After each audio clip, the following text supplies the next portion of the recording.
ஹாய்மா. அபி, உனக்கு voter information slip வந்திருக்கு. அது எதுக்கு எனக்கு? எனக்கு தான் ஓட்டு போடுறதுக்கு ஐடி ப்ரூஃப்லாம் இருக்கே, அது பத்தாதா?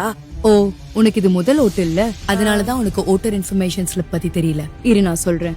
ஓட்டர் இன்ஃபர்மேஷன் ஸ்லிப்னா தேர்தலுக்கு முன்னாடி தேர்தல் ஆணையம் வீட்டுக்கே கொடுக்கிற ஒரு தகவல் சீட்டு. அதுல உன் வாக்குச்சாவடி எங்க இருக்கு, எந்த பகுதின்னு எல்லாம் தெளிவா இருக்கும். தேர்தலுக்கு முன்னாடி வாக்காளர் பட்டியல் ஃபைனல் பண்ணுவாங்க. அந்த பட்டியல்ல யாரோட பேர் இருக்கோ அவங்களுக்கு தான் ஓட்டர் இன்ஃபர்மேஷன் ஸ்லிப் கிடைக்கும். அதுல அப்படி என்ன விவரங்கள் இருக்கு? ஓட்டர் இன்ஃபர்மேஷன் ஸ்லிப்ல வாக்காளர் வரிசை எண், பாகம் எண், வாக்காளர் பெயர், எபிக் நம்பர் அதாவது ஓட்டர் ஐடி எண், வாக்குச்சாவடி பெயர் மற்றும் முகவரி, வாக்களிக்கும் தேதி மற்றும் நேரம், இது எல்லாமே ஓட்டர் இன்ஃபர்மேஷன் ஸ்லிப்ல இருக்கும். அத யார் வந்து கொடுப்பாங்க? பூத் லெவல் ஆபீசர் வீடு வீடா வந்து ஓட்டர் இன்ஃபர்மேஷன் ஸ்லிப் கொடுப்பாங்க. பொதுவா தேர்தலுக்கு சில நாட்களுக்கு முன்னாடி தான் வந்து கொடுப்பாங்க. ஓ, ஒருவேளை ஓட்டர் இன்ஃபர்மேஷன் ஸ்லிப் கிடைக்கலனா?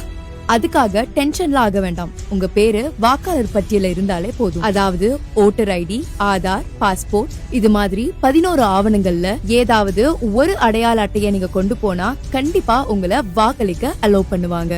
முக்கியமா தெரிஞ்சுக்கோங்க, ஓட்டர் இன்ஃபர்மேஷன் ஸ்லிப் கட்டாயம் இல்ல. சரி. அது ஒரு அடையாள அட்டையும் இல்ல. உங்க வாக்குச்சாவடி விவரங்களை தெரிஞ்சுக்க உதவும் ஒரு தகவல் சீட்டு மட்டும்தான். ஓட்டர் இன்ஃபர்மேஷன் ஸ்லிப் ஒரு தகவல் சீட்டு மட்டும்தான். அடையாள அட்டை இருந்தால் மட்டுமே வாக்களிக்க முடியும். உங்கள் வாக்குச்சாவடியின் விவரங்களை அறிந்து கொண்டு நம்பிக்கையுடன் வாக்களிப்போம். தேர்தல் நாளான ஏப்ரல் 23 அன்று தவறாமல் வாக்களிப்போம். உதவிக்கு 1950 என்ற எண்ணை தொடர்பு கொள்ளவும். எனது இந்தியா, எனது வாக்கு.